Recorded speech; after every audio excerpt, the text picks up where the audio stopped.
الله الحمد لله رب العالمين الذي لم يلد ولم يولد ولم يكن له كفوا أحد اللهم صل على محمد وعلى آل محمد كما صليت على إبراهيم وعلى آل إبراهيم إنك حميد مجيد اللهم بارك على محمد وعلى آل محمد كما باركت على إبراهيم وعلى آل إبراهيم إنك حميد مجيد يا أيها الذين آمنوا اتقوا الله حق تقاته ولا تموتن إلا وأنتم مسلمون يا أيها الناس اتقوا ربكم الذي خلقكم من نفس واحدة وخلق منها زوجها وبث منهما رجالا كثيرا ونساء واتقوا الله الذي تساءلون به والأرحام إن الله كان عليكم رقيبا يا أيها الذين آمنوا اتقوا الله وقولوا قولا سديدا يصلح لكم أعمالكم ويغفر لكم ذنوبكم ومن يطع الله ورسوله فقد فاز فوزا عظيما പ്രിയമുള്ള വിശ്വാസികളെ, സഹോദരങ്ങളെ, സഹോദരിമാരെ,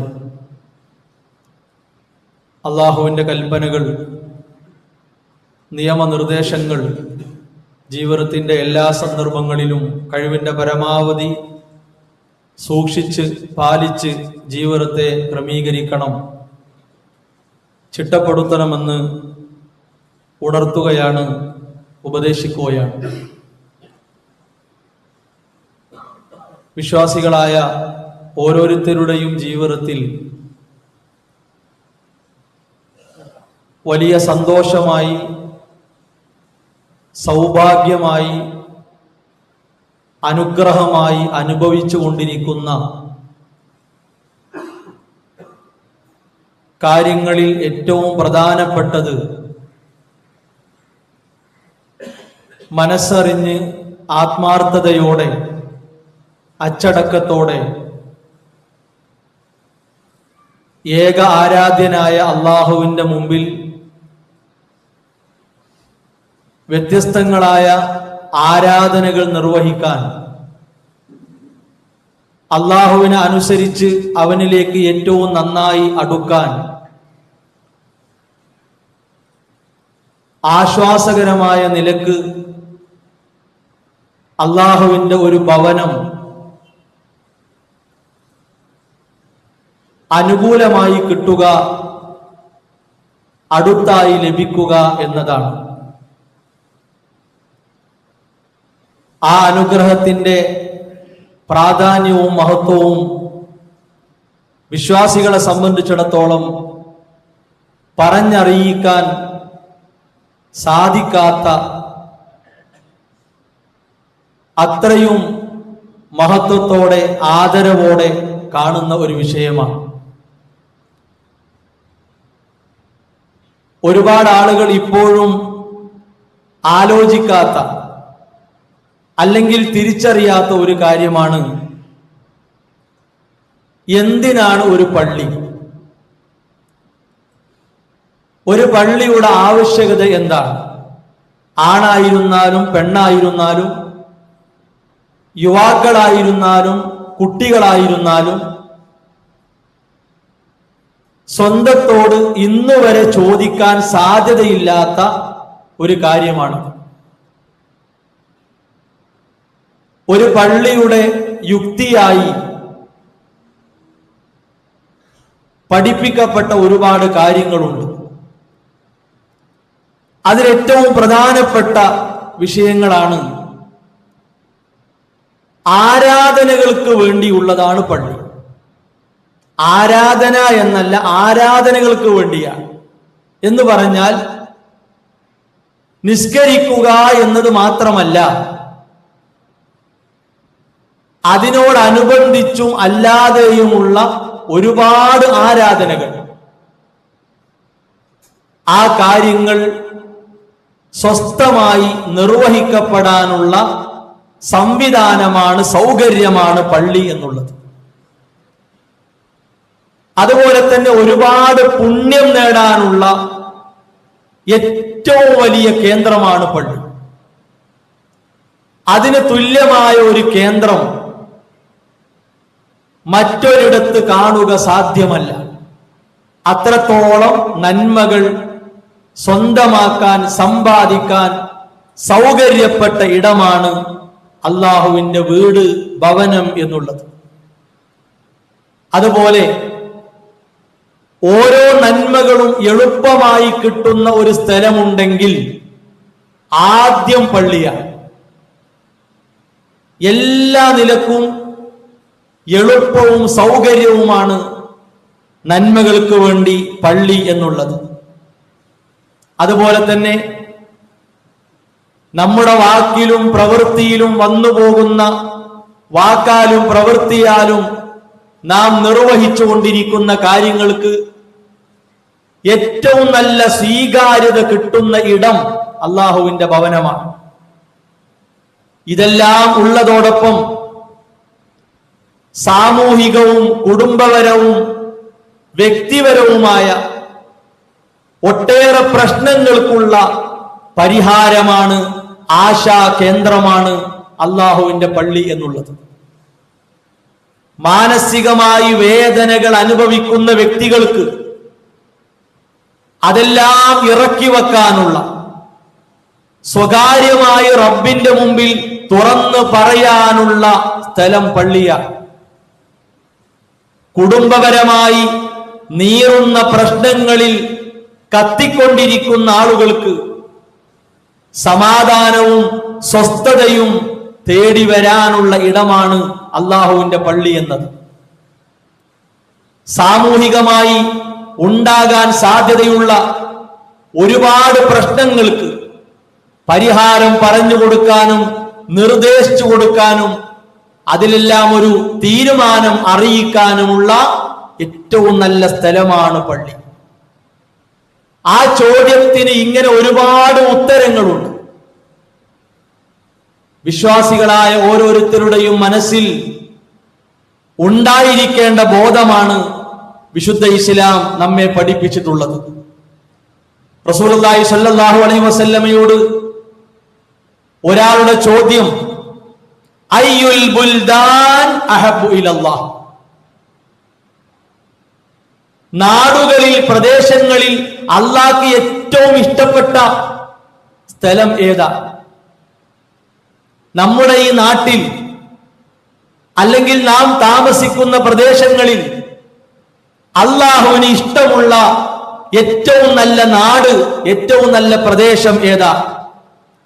വായുൽ ബുൽദാനി അബ്ഗദു ഇലല്ലാഹ്, അള്ളാഹുവിന് ഏറ്റവും വെറുപ്പുള്ള, ദേഷ്യമുള്ള നാട് അല്ലെങ്കിൽ സ്ഥലം ഏതാ?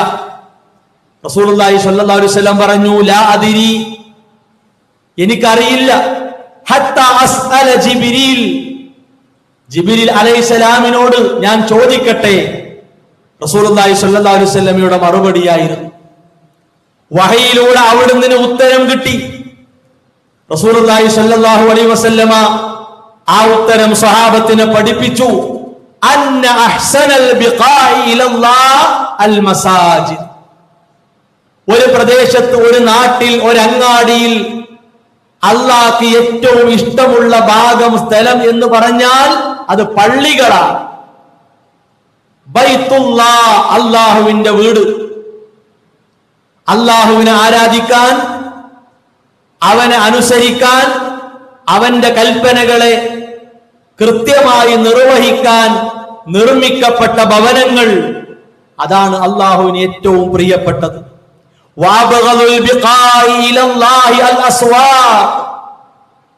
ഒരു നാട്ടിൽ അള്ളാഹ്ക്ക് ഏറ്റവും ദേഷ്യമുള്ള, വെറുപ്പുള്ള സ്ഥലം എന്ന് പറഞ്ഞാൽ അങ്ങാടികളാണ്.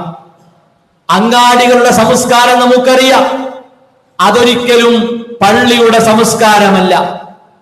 പള്ളിയുടെ സംസ്കാരം പരിപൂർണമായി അങ്ങാടിയിൽ കിട്ടുക എന്നതും സാധ്യമല്ല. അതുകൊണ്ട് തന്നെ പള്ളിയുടെ അകവും പുറവും അങ്ങാടി സംസ്കാരങ്ങൾക്ക് തുല്യമായി സമമായി മാറ്റപ്പെടാൻ പാടില്ല. അവിടെ നന്മയാണ് മണക്കേണ്ടത്, അവിടെ നന്മയാണ് ഉണ്ടാകേണ്ടത്. അവിടെ വരുന്നവർക്ക് മനസ്സമാധാനവും സ്വസ്ഥതയും സന്തോഷവുമാണ് കിട്ടേണ്ടത്. റസൂലുള്ളാഹി സ്വല്ലല്ലാഹു അലൈഹി വസല്ലമ അവിടുത്തെ ഹദീസിലൂടെ നമ്മെ ഉണർത്തുകയാണ്. കൂടുതൽ വിശദീകരിക്കാതെ തന്നെ ഈ കാര്യത്തെ ഉൾക്കൊള്ളാൻ നമുക്ക് സാധിക്കും. അതോടൊപ്പം അള്ളാഹുവിന്റെ ഭവനത്തിന്റെ പരിപാലനം എന്തുമാത്രം സൗന്ദര്യമുള്ളതാണ്. അതാരാണ് പരിപാലിക്കേണ്ടത്? അതിന് ഉത്തരവാദിത്തം ഏൽപ്പിക്കപ്പെടേണ്ടത് ആരെയാണ്? വിശുദ്ധ ഇസ്ലാം നിർദ്ദേശിച്ചു. നമ്മുടെ മനസ്സിൽ തോന്നിയവരെ അല്ലെങ്കിൽ നമുക്ക് വേണ്ടപ്പെട്ടവരെ മാടി വിളിച്ചുകൊണ്ട് ഏൽപ്പിക്കപ്പെടേണ്ട ഒരു കാര്യമല്ല. ഏതെങ്കിലും കമ്മിറ്റികളെ, ഏതെങ്കിലും ഭാരവാഹികളെ ഏൽപ്പിച്ച് അതവര് നോക്കും എന്ന നിലപാട് എടുക്കേണ്ട വിഷയമല്ല. രണ്ട് രൂപത്തിലുള്ള പരിപാലനം അള്ളാഹുവിന്റെ ഭവനങ്ങളുമായി ബന്ധപ്പെട്ടുണ്ട്. വിശുദ്ധ ഖുർആൻ അതിനെ സംബന്ധിച്ച് പറഞ്ഞു, ഫീ ബുയൂത്തിൻ അദിനല്ലാഹ്, അഥവാ അല്ലാഹു സുബ്ഹാനഹു വ തആല നൽകിയ വിശ്വാസമെന്ന പ്രകാശം, ഹിദായത്ത് എന്ന വെളിച്ചം, അത് ഏറ്റവും കൂടുതലായി ലഭിക്കുന്ന സ്ഥലങ്ങൾ പള്ളികളാണ്. അള്ളാഹുവിന്റെ അനുമതിയോടെ ഫീ ബുയൂത്തിൻ, അവന്റെ ഭവനങ്ങളിലാണ് സന്മാർഗത്തെക്കുറിച്ച്, നന്മകളെ കുറിച്ചുള്ള വിളംബരങ്ങൾ, നിർദ്ദേശങ്ങൾ ഉണ്ടാവുക. എന്തിനു വേണ്ടിയാണ് ആ ഭവനങ്ങൾ? അൻ തുർഫഅ വയുദ്കറ ഫീഹ ഇസ്മുഹു, അല്ലാഹുവിന് വേണ്ടി ഉയർത്തപ്പെട്ട, അതേപോലെ തന്നെ അല്ലാഹുവിനെ ഓർക്കാൻ വേണ്ടി ഉയർത്തപ്പെട്ട ഭവനങ്ങളിലാണ് ഹിദായത്തിന്റെ വെളിച്ചം ഉണ്ടാവുക. ഈ ആയത്ത് വിശദീകരിക്കവേ രണ്ട് രൂപത്തിലുള്ള പരിപാലനം പണ്ഡിതന്മാർ പഠിപ്പിക്കുന്നുണ്ട്. അതിലേറ്റവും മുന്തിയ, ഏറ്റവും ശ്രേഷ്ഠമാക്കപ്പെട്ട പരിപാലനം ഏതാണ്? അതിനെക്കുറിച്ചും പണ്ഡിതന്മാർ വിശദീകരിച്ചിട്ടുണ്ട്. മഹാനായ ശൈഖ് നാസിർ സഅദി റഹിമഹുല്ലാഹ് ഈ ആയത്ത് വിശദീകരിക്കവേ പറഞ്ഞു, ഇമാറത്തുൻ അഥവാ ഇമാറത്തുൽ മസാജിദ് അലാ ഖിസ്മൈൻ, പള്ളി പരിപാലനം എന്ന് പറഞ്ഞാൽ രണ്ട് രൂപത്തിലാണ്. ഒന്നാമത്തെ രൂപം ഇമാറത്തു ബുന്യാൻ, പള്ളിക്ക് ആവശ്യമായ ഒരു കെട്ടിടം, ഒരു സംവിധാനം സൗകര്യപ്പെടുത്തുക എന്നതാണ്.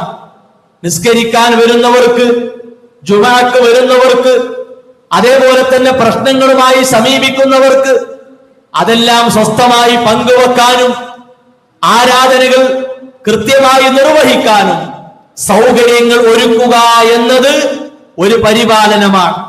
വസിയാനത്തുല്ലഹ, സൗകര്യങ്ങൾ ഒരുക്കി വെക്കുക മാത്രമല്ല, അതിനെ സംരക്ഷിക്കണം, അത് വൃത്തിയിൽ കൊണ്ടു നടക്കണം. അതേപോലെ തന്നെ അടക്കത്തിലും ഒതുക്കത്തിലും അതിനെ സംരക്ഷിക്കണം. ആവശ്യമായ മാറ്റങ്ങൾ വരുത്തണം, കേടുപാടുകൾ തീർക്കണം.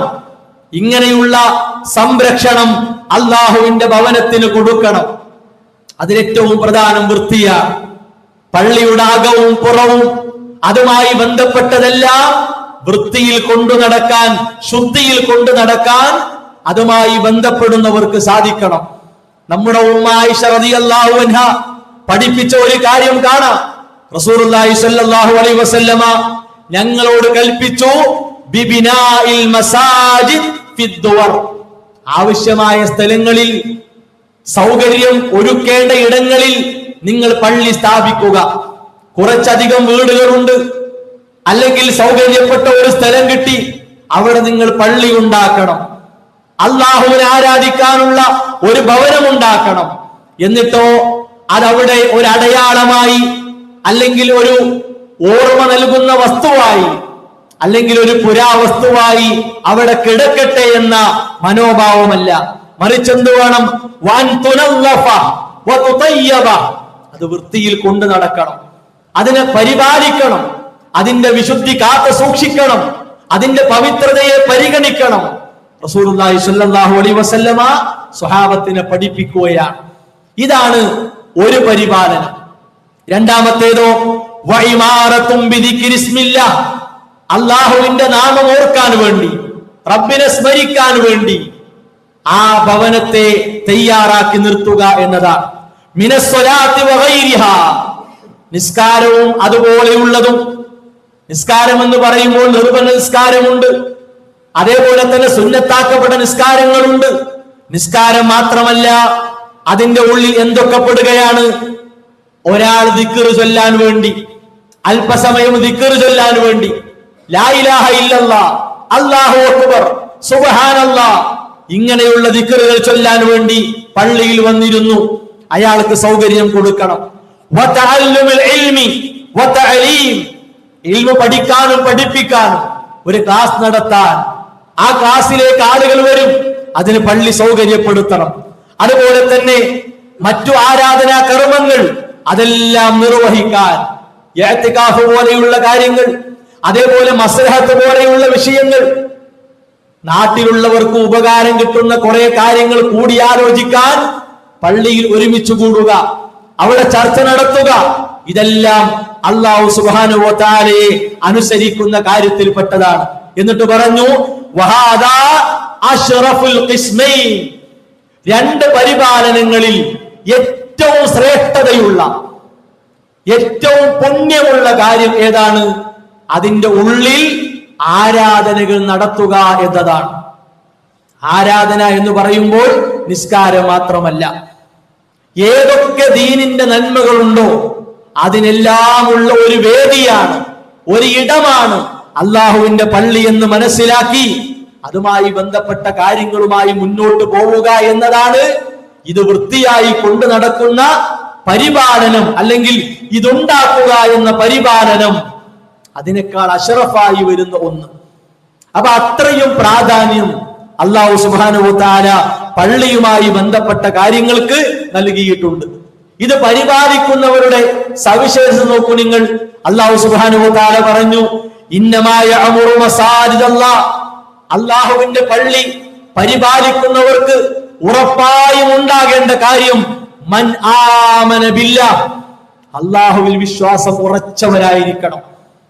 അല്ലാഹുവിനെ നിഷേധിക്കുന്ന, അല്ലാഹുവിന്റെ കാര്യങ്ങളെ പരിഹസിക്കുന്ന, ദീനിനെ കൊഞ്ഞനം കുത്തുന്ന, ദീനിനെ എതിർക്കുന്ന ആളുകൾ, അവരൊക്കെ വലിയ പള്ളി കമ്മിറ്റിയാണ്, പള്ളി പരിപാലകരാണ് എന്ന് പറയുമ്പോൾ അതൊക്കെ ദുന്യാവിൽ മാത്രം ഒതുങ്ങും. നാളെ ആഖിറത്തിൽ കൂലി കിട്ടുന്ന ഒരു കാര്യമാകണമെങ്കിൽ അല്ലാഹുവിൽ വിശ്വാസം ഉണ്ടാകണം, ആഖിറത്തിൽ വിശ്വാസം ഉണ്ടാകണം, നിസ്കരിക്കുന്നവനാകണം, സകാത്ത് കൊടുക്കുന്നവനാകണം, വലം യഖ്ശ ഇല്ലല്ലാഹ്, അല്ലാഹനെ മാത്രം പേടിക്കുന്നവനാകണം. നാട്ടുകാരെ മൊത്തം പേടിച്ച്, ലോകത്തുള്ളവരെ മൊത്തം പേടിച്ച്, അവരെ പേടി മുന്നിൽ കണ്ട് അങ്ങനെ പള്ളി കൊണ്ടുപോകാം. അതല്ല, പള്ളി എന്ന് പറഞ്ഞാൽ അത് അള്ളാന്റെ വീടാണ്. അള്ളാന്റെ വീടാകുമ്പോ അവന്റെ ഇഷ്ടങ്ങൾക്ക്, അവൻ അനുസരിക്കുന്ന കാര്യങ്ങൾക്ക് വേണ്ടി ആ പള്ളിയെ പാകപ്പെടുത്തുക എന്നതാണ്. നാട്ടുകാരുടെ ഇഷ്ടം, കൂടെയുള്ളവരെ ഇഷ്ടം, ലോകത്തുള്ള എല്ലാവരുടെയും ഇഷ്ടം, അതേപോലെ ഒരു നാട്ടിൽ പല സ്വഭാവത്തിലും പല ചിന്താഗതിയിലും പോകുന്നവരുണ്ടാകും. അവരെയെല്ലാം ഇണക്കി, അവരെയെല്ലാം കൂട്ടിച്ചേർത്ത്, അങ്ങനെ എല്ലാം കൂടിയ ഒന്നല്ല, കൃത്യമായ നിലപാടും നയങ്ങളും ഉള്ള ഒരു പരിപാലനമാണ് അള്ളാഹുവിന്റെ ഭവനത്തിന്റെ കാര്യത്തിൽ ഉണ്ടാകേണ്ടത്. മാത്രവുമല്ല, അള്ളാഹുവിന്റെ ഭവനത്തിൽ പാലിക്കേണ്ട സംസാര മര്യാദ അതുപോലും വിശുദ്ധ ഇസ്ലാം പഠിപ്പിച്ചു എന്നാണ്. റസൂലുള്ളാഹി സ്വല്ലല്ലാഹു അലൈഹി വസല്ലം പറഞ്ഞു യഅതി അലന്നാസി സമാൻ, ആളുകൾക്ക് ഒരു കാലഘട്ടം വരാനുണ്ട്, യതഹല്ലഖൂന ഫീ മസാജിദിഹിം, അവരെ പള്ളികളിൽ ആളുകൾ വട്ടം കൂടിയിരിക്കും, ചെറിയ ചെറിയ ടീമുകളായി, അതേപോലെ തന്നെ ഗ്രൂപ്പുകളായി ആളുകൾ ഇരിക്കും. വലൈസ ഹിമ്മത്തുഹും ഇല്ല ദുനിയ, ആ ഇരിക്കുന്നവർക്ക് ഭൗതികം മാത്രമാണ് ലക്ഷ്യം, ദുന്യാവാണ് അവരെ മോഹം. എന്നിട്ടോ അവർ വട്ടം കൂടി ദുന്യാവിന്റെ കാര്യങ്ങൾ പറയുന്നു, തമാശകൾ പറഞ്ഞ് ചിരിക്കുന്നു, അതേപോലെ പരദൂഷണം പറഞ്ഞ്, ഏഷണി പറഞ്ഞ്, അതേപോലെ തന്നെ ഊഹാപോഹങ്ങൾ പറഞ്ഞ്, ആരോപണങ്ങൾ പങ്കുവച്ച് ദുന്യാവിലെ കാര്യങ്ങൾ ചർച്ചയാക്കി ഓരോ ടീമുകൾ പള്ളിയുടെ ഉള്ളിൽ ഉണ്ടാകും. ലൈസ ലില്ലാഹി ഫീഹിം ഹാജ, അല്ലാഹുക്ക് ഒരാവശ്യമില്ല. അവരാ ചെയ്തുകൊണ്ടിരിക്കുന്ന പണി റബ്ബ് സ്വീകരിക്കുകയില്ല. അതുകൊണ്ട് ഫലാ തുജാലിസൂഹും, അത്തരം ആളുകളുടെ സമീപത്തിരിക്കരുത്. അവർക്ക് പിന്തുണ കൊടുക്കുന്ന ഇരുത്തമാകരുത്. ഒരിക്കലും അവരെ പിന്തുണക്കരുത്, അവരുമായി സഹകരിക്കരുത്. ഓരോ പള്ളികൾ അവസാന കാലഘട്ടങ്ങളിൽ മാറ്റപ്പെടുന്ന അവസ്ഥയെക്കുറിച്ച് റസൂലുള്ളാഹി സ്വല്ലല്ലാഹു അലൈഹി വസല്ലം പഠിപ്പിക്കുക. മഹാനായ ശൈഖുൽ ഇസ്ലാം ഇബ്നു തൈമിയ്യ റഹിമഹുല്ലാഹ് പറഞ്ഞു, വഅമ്മൽ കലാമുല്ലദീ യുഹിബ്ബുഹു അല്ലാഹു വറസൂൽ ഫിൽ മസ്ജിദ്, പള്ളിയിൽ അല്ലാഹുവിന്റെ ദൂതരും ഇഷ്ടപ്പെടുന്ന സംസാരങ്ങൾ, ചർച്ചകൾ, ക്ലാസുകൾ, ഉപദേശങ്ങൾ, അതാണ് നല്ലത്, അത് ഹസനാണ്. വഅമ്മൽ മുഹറം, നിഷിദ്ധമാക്കപ്പെട്ട സംസാരം, ഫഹുവ ഫിൽ മസ്ജിദി അശദ്ദു തഹരീമാ, അല്ലാഹുവിന്റെ പള്ളിയിൽ ഏറ്റവും കടുത്ത ഹറാമാണ്. അല്ലാഹുവിന്റെ പള്ളി അതിനുള്ളതല്ല എന്നറിഞ്ഞിട്ടും ആ പള്ളിയിൽ വേണ്ടാത്ത വർത്തമാനങ്ങൾ ഉണ്ടാവുക എന്നത് കടുത്ത നിഷേധമാണ്. വകദാലികൽ മക്റൂഹ് യകൂനു ഫിൽ മസ്ജിദി അശദ്ദു കറാഹിയ, അതേപോലെ വെറുക്കപ്പെട്ട കാര്യങ്ങൾ, രണ്ട് സുഹൃത്തുക്കൾക്കിടയിൽ ഉണ്ടായ പ്രശ്നം, രണ്ട് വീട്ടുകാർക്കിടയിൽ ഉണ്ടായ പ്രശ്നം, അതുപോലെ ഇങ്ങനെ കൂടിയിരുന്ന് വർത്തമാനം പറഞ്ഞ് അതങ്ങനെ പെരുപ്പിച്ച് വലുതാക്കി അവസാനം അവരറിയും പള്ളിയിലും നമ്മളെ പറ്റി വേണ്ടാത്ത വർത്തമാനമാണ്. അപ്പൊ അവർക്ക് പള്ളിയോട് വെറുപ്പ്. ആ ആളുകൾക്ക് പള്ളി എന്ന് കേട്ടാൽ അതെന്തിനാണ് നമുക്കറിയാം, വേണ്ടാത്തരം പറയാനുള്ള സ്ഥലല്ലേ. അള്ളാന്റെ ഭവനത്തെ പറ്റി ഒരു കറാഹിയത്തായ വർത്തമാനം ഉണ്ടാകാൻ ആര് കാരണമായി? നമ്മളും നമ്മുടെ സംസാരവും കാരണമായി. പിന്നെയോ വയുക്റഉ ഫീഹി ഫുസൂലുൽ മുബാഹ്, അനുവദിക്കപ്പെട്ട വർത്തമാനങ്ങൾ ആണെങ്കിൽ പോലും അതെന്നെ അധികമാകുന്നത് വെറുക്കപ്പെട്ടതാണ്. അനുവദിക്കപ്പെട്ട രണ്ടാളുകൾ ഇങ്ങനെ വിശേഷങ്ങളൊക്കെ ചോദിച്ചറിഞ്ഞു, അതങ്ങനെ നീണ്ടു നീണ്ടു നീണ്ടു പോകുക എന്നുള്ളത് തന്നെ വെറുക്കപ്പെട്ടതാണ്. അപ്പൊ അത്തരം കാര്യങ്ങൾക്ക്, ദുന്യാവിന്റെ വിഷയങ്ങൾക്കുള്ള ഇടമല്ല അള്ളാഹുവിന്റെ പള്ളി എന്നത്. പ്രത്യേകിച്ച് വെള്ളിയാഴ്ച ദിവസം, വെള്ളിയാഴ്ച പള്ളിയിലെത്തിയാൽ എന്തിനാ പള്ളിയിൽ വരുന്നത്? ഖുതുബ ശ്രദ്ധിക്കാനാണ്. അപ്പൊ ചില ആളുകൾ പരിചയം പുതുക്കുക. ഇവിടെ ഖുതുബ നടത്തുമ്പോ കൈകൊണ്ടിങ്ങനെ ആംഗ്യം കാണിക്കുക, കണ്ണുകൊണ്ടിങ്ങനെ ആംഗ്യം കാണിക്കുക, അതേപോലെ ചിരിച്ച് സൗഹൃദം പങ്കിടുക. അതിനുള്ള സ്ഥലമല്ല പള്ളി. റസൂലുള്ളാഹി സ്വല്ലല്ലാഹു അലൈഹി വസല്ലം പഠിപ്പിക്കുക. അപ്പൊ എന്തുമാത്രം നമ്മുടെ ജീവിതത്തിൽ പാലിക്കപ്പെടേണ്ട മര്യാദയാണ്. അവിടുന്ന് പറഞ്ഞു, ഇദാ ഖുൽത ലി സ്വാഹിബിക, നിന്റെ കൂട്ടുകാരനോട് നീ പറയുകയാണ്, യൗമൽ ജുമുഅ, ജുമുഅയുടെ അന്ന്, അൻസിത്, മിണ്ടാതിരിക്കുക. ഒരാളിങ്ങനെ വർത്താനം പറഞ്ഞപ്പോ വേറൊരാള് മിണ്ടാതിരിക്കുക എന്ന് പറഞ്ഞാൽ, വൽ ഇമാമു യഖ്തുബ്, ഇമാമു ഖുതുബ നിർവഹിക്കവേ അങ്ങനെ പറഞ്ഞാൽ, ഫഖദ് ലഗൗത, നീ അവിടെ തെറ്റ് ചെയ്തു, നിനക്കവിടെ പ്രശ്നം വന്നിരിക്കുന്നു. അപ്പൊ എന്തിനാണ് ഇത്ര സൂക്ഷ്മത ഇസ്ലാം പഠിപ്പിച്ചത്? നമ്മുടെ ശ്രദ്ധ തെറ്റാതിരിക്കാനാണ്, നമ്മുടെ മനസ്സ് പിശാച് കവർന്നെടുക്കാതിരിക്കാൻ വേണ്ടി. ആരോ എന്തോ പറഞ്ഞോട്ടെ, നമ്മൾ തിരുത്താൻ നിൽക്കണ്ട. ജുമുഅ കഴിഞ്ഞിട്ട് അവനോട് അതിന്റെ ഗൗരവം പറയണം. പള്ളിയുടെ ഉള്ളിലെത്തി ഇമാമ് ഖുതുബ നിർവഹിക്കുമ്പോ ആര് കയറി വന്നാൽ ആരാകട്ടെ അവനോട് മിണ്ടണ്ട എന്ന് പറയാനോ സൗഹൃദം പുതുക്കാനോ ഉള്ള സമയമല്ല. അത് വിലക്കപ്പെട്ട കാര്യമാണ്. ഒരിക്കലും ആ ഒരു രീതി നമ്മുടെ ജീവിതത്തിൽ ഉണ്ടാകരുത്. പള്ളിയിൽ വന്നാൽ ഇരിക്കേണ്ട രീതി പോലും അല്ലാഹു സുബ്ഹാനഹു വ തആല റസൂലുള്ളാഹി സ്വല്ലല്ലാഹു അലൈഹി വസല്ലമയിലൂടെ പഠിപ്പിച്ചു. എങ്ങനെ ഇരിക്കണം? പല രീതിയിലുള്ള കാര്യങ്ങളുണ്ട്.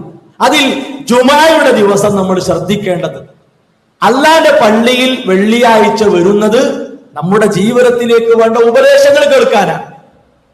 ഖുർആൻ കേട്ട്, ഹദീസുകൾ കേട്ട് നമ്മുടെ സ്വഭാവം, വിശ്വാസം അതെല്ലാം ഒന്ന് പുതുക്കാനും നന്നാക്കാനും ഒക്കെയാണ്. അവിടെ നമ്മൾ വന്നിരുന്ന് അലസന്മാരാവുക എന്നത്, അലസതയുണ്ടാക്കുന്ന ഇരുത്തം നിർവഹിക്കുക എന്നത് എന്തുമാത്രം പ്രശ്നമാണ്. അപ്പൊ റസൂലുള്ളാഹി സ്വല്ലല്ലാഹു അലൈഹി വസല്ലമ അവിടെ ഒക്കെ നിർദ്ദേശം തന്നു. എത്രത്തോളം?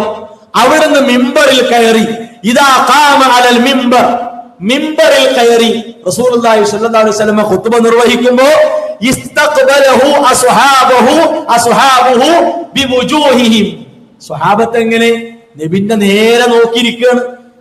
അപ്പൊ നമ്മൾ നേരെ നോക്കിയിരിക്കണമെങ്കിൽ എന്ത് വേണം? ഉടലൊക്കെ നിവർത്തി തലയൊക്കെ പൊക്കി നല്ല ഉന്മേഷത്തോടെ ഇരിക്കണം. അപ്പോഴേ നമ്മോട് സംസാരിക്കുന്ന ആളെ നേരെ നോക്കാൻ കഴിയുള്ളൂ. സുഖമൊന്നുമില്ല, പ്രയാസാണ്, അതിനനുസരിച്ചിരിക്കുക. ഓരോരുത്തരുടെ ആരോഗ്യത്തിനനുസരിച്ച്. നല്ല ആരോഗ്യമുണ്ട്, ഒക്കെ ഉണ്ട്, എന്നാലും നമ്മളിങ്ങനെ ചുമരിലൊക്കെ ചാരി സുജായികളായി ഇരിക്കുകയാണെങ്കിൽ നമ്മൾ എങ്ങനെ ഖത്തീബിനെ നോക്കുക? നമ്മുടെ മനസ്സിലേക്ക് എന്ത് ഉപദേശം കയറുക? നമ്മൾ വേറെ ലോകത്താണ്. അപ്പോ ഇവിടെ ചാരി ഇരുന്ന് സുഖിക്കാനല്ല പള്ളി, അതിനല്ല പള്ളി. മറിച്ച് എന്താണ്? നമ്മുടെ മനസ്സിനെ വിശുദ്ധമാക്കാനും വിമലീകരിക്കാനുമാണ്. അതുകൊണ്ട് സൊഫായി ഇസ്ലാമിന്റെ നിർദ്ദേശം നോക്കൂ നിങ്ങൾ. ആ സൊഫ് ചേർക്കുന്നിടത്ത് വരെ, അത് ക്രമീകരിക്കുന്നിടത്ത് വരെ ഇസ്ലാമിന്റെ ഇടപെടലുണ്ട്. നേരത്തെ വന്നവർ ഓരോ സൊഫിലേക്ക് കയറിയിരുന്ന് ആ വൃത്തിയിൽ ഭംഗിയിൽ ഇരിക്കുക എന്നത് ഇസ്ലാം പഠിപ്പിച്ച മര്യാദയാണ്. റസൂലുള്ളാഹി സ്വല്ലല്ലാഹു അലൈഹി വസല്ലം പറഞ്ഞു, ഇദാ നഅസ അഹദുക്കും, ഒരാൾക്ക് മെല്ലിങ്ങനെ ഉറക്കം തൂങ്ങി, അറിയാതെ കോട്ടുവായൊക്കെ ഇട്ട് കണ്ണൊക്കെ അടഞ്ഞു പോകാൻ സാധ്യതയുണ്ട് എന്നാണ് പള്ളിയിൽ വന്നപ്പോ അങ്ങനെ ഒരവസ്ഥയാണ്. റസൂലുള്ളാഹി സ്വല്ലല്ലാഹു അലൈഹി വസല്ലം പറഞ്ഞു, ഫലിയതഹവൽ മിൻ മജ്ലിസിഹി ദാലിക ഇലാ ഗൈരി, ആ ഉറക്കം വരുന്ന സ്ഥലം ഉണ്ടല്ലോ, ആ സ്ഥലം ഒന്ന് മാറ്റുക, അവിടുന്ന് എണീറ്റിട്ട് വേറൊരു ഭാഗത്തേക്ക് ഇരിക്കുക. അപ്പോ ശരീരം ഒന്ന് ഇളകുകയാണ്, നമ്മൾ ആ ഉറച്ച സ്ഥലം ഒന്ന് മാറുകയാണ്. അപ്പൊ സ്വാഭാവികമായിട്ടും ഉറക്കൊന്ന് പോകും, ഒന്നുകൂടി ഉണർവുണ്ടാകും. ഇരിക്കേണ്ട മര്യാദകൾ, പ്രത്യേകിച്ച് വെള്ളിയാഴ്ചയിലൊക്കെ ഇരിക്കേണ്ട മര്യാദകൾ പോലും വിശുദ്ധ ഇസ്ലാം പഠിപ്പിച്ചിട്ടുണ്ട്. ഇങ്ങനെ എല്ലാ നിലക്കും പള്ളി എന്ന് പറഞ്ഞാൽ ശാരീരികമായും മാനസികമായും സാമ്പത്തികമായും സാമൂഹികമായും കുടുംബപരമായും എല്ലാ നിലക്കും ഒരു വിശ്വാസിയുടെ ജീവിതവുമായി എപ്പോഴും ബന്ധപ്പെട്ട് നിൽക്കേണ്ട വല്ലാത്ത ഒരു സ്ഥലമാണ്, ഒരു ഇടമാണ്. റസൂലുള്ളാഹി സ്വല്ലല്ലാഹു അലൈഹി വസല്ലമ ആ രൂപത്തിൽ അതിനെ പഠിപ്പിച്ചു. അതുകൊണ്ട് തന്നെ പള്ളിയുമായി നമ്മുടെ ശരീരത്തെ ബന്ധിപ്പിക്കുക എന്നതിനേക്കാൾ കൂടുതൽ മനസ്സിനെ ബന്ധിപ്പിക്കുക. മനസ്സതുമായി ബന്ധപ്പെട്ട് കഴിഞ്ഞാൽ ശരീരം അതിന് വഴങ്ങും എന്ന് ഉറപ്പാണ്. ആ രൂപത്തിൽ അള്ളാഹുവിന്റെ ഭവനങ്ങളോട് സമീപിക്കാൻ വിശ്വാസികൾക്ക് സാധിച്ചാൽ സഹോദരങ്ങളെ, പരലോകത്തെ അർശിന്റെ തണലിൽ നമുക്ക് നിൽക്കാൻ കഴിയും എന്നത് വിശുദ്ധ ഇസ്ലാമിന്റെ ഉപദേശമാണ്. അത് ഉൾക്കൊണ്ട് നമ്മുടെ ജീവിതത്തെ ക്രമീകരിക്കുക. അല്ലാഹു സുബ്ഹാനഹു വ തആല അതിനുള്ള സൗഭാഗ്യം നമുക്ക് പ്രദാനം ചെയ്യുമാറാകട്ടെ.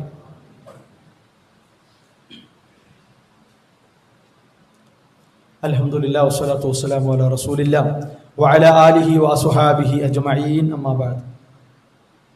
അല്ലാഹുവിന്റെ നിയമങ്ങൾ, നിർദ്ദേശങ്ങൾ ജീവിതത്തിന്റെ എല്ലാ സന്ദർഭങ്ങളിലും കഴിവിന്റെ പരമാവധി സൂക്ഷിച്ച് പാലിച്ച് ജീവിതത്തെ ക്രമീകരിക്കണം, ചിട്ടപ്പെടുത്തണമെന്ന് ഉണർത്തുകയാണ്, ഉപദേശിക്കുകയാണ്.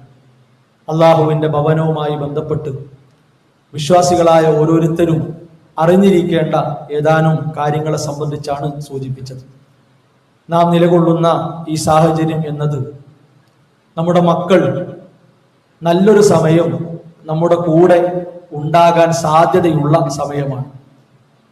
കഴിഞ്ഞ മാസം വരെ കൂടുതൽ സമയം പഠനവുമായി ബന്ധപ്പെട്ട് നമ്മുടെ മുമ്പിലോ സമീപത്തോ അല്ല അവരുണ്ടായിരുന്നത്. ഇനിയുള്ള ദിവസങ്ങൾ കാര്യമായി നമ്മുടെ കൂടെ അവരുണ്ടാകും. അതുകൊണ്ട് തന്നെ മക്കളുമായി കൂടുതൽ ഇണങ്ങാനും അടുക്കാനുമൊക്കെ മാതാപിതാക്കൾ ശ്രദ്ധിക്കേണ്ട ഒരു സമയമാണ്. മക്കളെ സംബന്ധിച്ചിടത്തോളം അവർ നമ്മുടെ കൺകുളിർമയാണ്. നമുക്ക് സമാധാനവും സന്തോഷവും അവരുടെ കളിയിലൂടെ തമാശകളിലൂടെ ആസ്വദിക്കാൻ കഴിയും എന്നതാണ്. ആ മക്കൾ അതേ സന്തോഷത്തിൽ നമ്മുടെ കൂടെ ഉണ്ടാകണമെങ്കിൽ അള്ളാഹുവിന്റെ ദീൻ നമുക്ക് നിർദ്ദേശിച്ച ദീനിയായ ഒരു പരിപാലനം അവർക്ക് നമ്മൾ കൊടുക്കണം.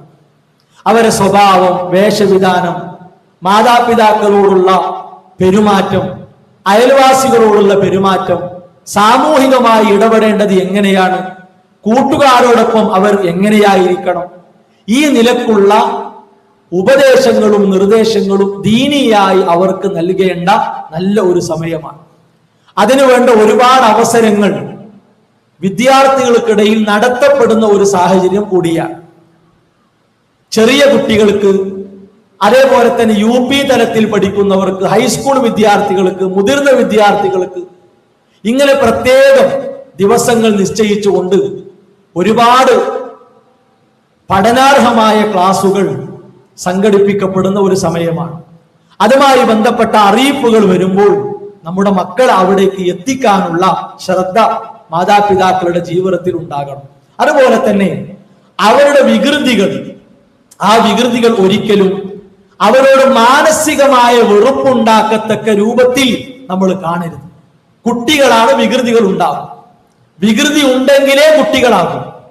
വികൃതി ഇല്ലാത്തവരെ കുട്ടികൾ എന്ന് ആരും അല്ലാതെ പറയില്ല. കുട്ടികളാണ് എന്ന് 4 ആള് പറയണമെങ്കിൽ എന്തു വേണം? അവരിൽ വികൃതി ഉണ്ടാകണം. അതതിന്റെ അടയാളമാണ്. തിരുത്തപ്പെടേണ്ട വികൃതികൾ ഉണ്ടാകും, പ്രോത്സാഹിപ്പിക്കപ്പെടേണ്ട വികൃതികൾ ഉണ്ടാകും. ഒരു സമയത്തേക്ക് മാത്രം ഒതുക്കേണ്ടതായ വികൃതികളും ഉണ്ടാകണം. അതെല്ലാം മനസ്സിലാക്കി മാതാപിതാക്കളും ജ്യേഷ്ഠന്മാരും ഇടപെടുന്ന ഒരു സാഹചര്യവും സമയവുമാണ് നമ്മുടെ മുമ്പിൽ ഉള്ളത് എന്ന് പ്രത്യേകം മനസ്സിലാക്കണം. ഒരിക്കലും നമ്മുടെ മക്കളെ പഴിക്കുന്ന, ശപിക്കുന്ന അവസ്ഥ ഉണ്ടാകരുത്. വിശുദ്ധ ഇസ്ലാം മക്കളെ പരിപാലിക്കുന്നിടത്ത് നമുക്ക് നൽകിയ നിർദ്ദേശമാണ്, അവർ നശിക്കട്ടെ, തൊലയട്ടെ, നന്നാവൂല, ഈ നിലക്കുള്ള വാക്കുകൾ നമ്മുടെ മക്കളെ വിഷയത്തിൽ ഉണ്ടാകരുത്. അവരങ്ങനെ ശപിക്കപ്പെടേണ്ടവർ അല്ല, ചേർത്ത് പിടിക്കപ്പെടേണ്ട മക്കളാണ്. അതുകൊണ്ട് തന്നെ ഇസ്ലാമിന്റെ അധ്യാപനങ്ങളെ മുറുകെ പിടിച്ച് ആ അധ്യാപനങ്ങളെ ഉൾക്കൊണ്ട് നമ്മുടെ ജീവിതത്തെ ക്രമീകരിക്കാൻ നാം ഓരോരുത്തരും പരിശ്രമിക്കുക. അല്ലാഹു സുബ്ഹാനഹു വ തആല അതിനുള്ള സൗഭാഗ്യം നമുക്ക് പ്രദാനം ചെയ്യുമാറാകട്ടെ. നമ്മുടെ ജീവിതത്തിൽ വന്ന ചെറുതും വലുതുമായ തെറ്റുകൾ അല്ലാഹു വിട്ടുപുറത്ത് മാപ്പാക്കി തരുമാറാകട്ടെ. ലാ ഇലാഹ ഇല്ലല്ലാഹ് മുഹമ്മദ് റസൂലുള്ളാഹ് മരണം വരെ മുറുകെ പിടിച്ചുകൊണ്ട് ജീവിക്കാനുള്ള സൗഭാഗ്യം അല്ലാഹു നമുക്ക് പ്രദാനം ചെയ്യുമാറാകട്ടെ. ശാരീരികമായും മാനസികമായും മതപരമായും കുടുംബപരമായും പ്രയാസപ്പെടുന്ന ഒരുപാട് ആളുകൾ സമൂഹത്തിലുണ്ട്. അവരുടെ പ്രയാസങ്ങൾ, ബുദ്ധിമുട്ടുകൾ അല്ലാഹു ദൂരീകരിച്ചു കൊടുക്കുമാറാവട്ടെ. നമ്മിൽ നിന്ന് മരണപ്പെട്ട മാതാപിതാക്കൾ, വിശ്വാസികൾ, പണ്ഡിതന്മാർ, പ്രബോധകർ, അവർക്ക് അല്ലാഹു മഗ്ഫിറത്തും റഹ്മത്തും പ്രദാനം ചെയ്യുമാറാകട്ടെ.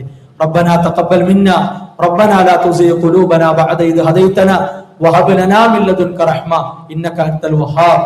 റബ്ബനാ ഹബ് ലനാ മിൻ അസ്വാജിനാ വദുർരിയ്യാതിനാ ഖുർറത അയൂനി വജഅൽനാ ലിൽമുത്തഖീന ഇമാമാ.